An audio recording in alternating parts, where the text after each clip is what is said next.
भोंदूबाबाच्या मंत्र्यांना फडणवीसांनी बाहेरचा रस्ता दाखवावा अशी मागणी संजय राऊतांनी केलेली आहे। सरकार उलथवण्यासाठी विधी सुरू होते म्हणून धाडी टाकल्याचा दावाही राऊतांनी केलाय। या प्रकरणी चाकणकरांचा बळी घेतला, मात्र मोठ्या माशांचं काय असा सवाल राऊतांनी उपस्थित केलाय। भोंदूबाबाकडे जाणाऱ्या सर्व मंत्र्यांची नावं उघड करावी अशी मागणीही त्यांच्याकडून करण्यात आली आहे।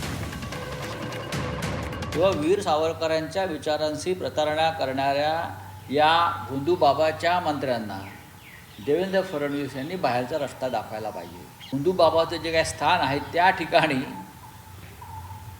देवेंद्र फडणवीस यांचं सरकार उलथवण्यासाठी काही विधी चालले होते, ते उघड झाल्यावरती या धाडी वगैरे पडलेल्या आहेत। याच्यावरती आता मुख्यमंत्र्यांनी एक भूमिका घेतली पाहिजे।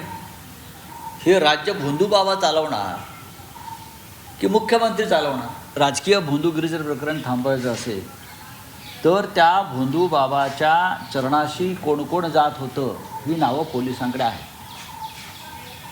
पोलीस आयुक्त संदीप कर्णिक हे उत्तम प्रकारे तपास करत आहेत। नाशिकच्या पोलीस आयुक्तांनी याच्यावरती फार चांगली तपासाची दिशा पकडली आहे। मला वाटतं मुख्यमंत्र्यांनी एक ATS स्थापन केलेली आहे, SIT।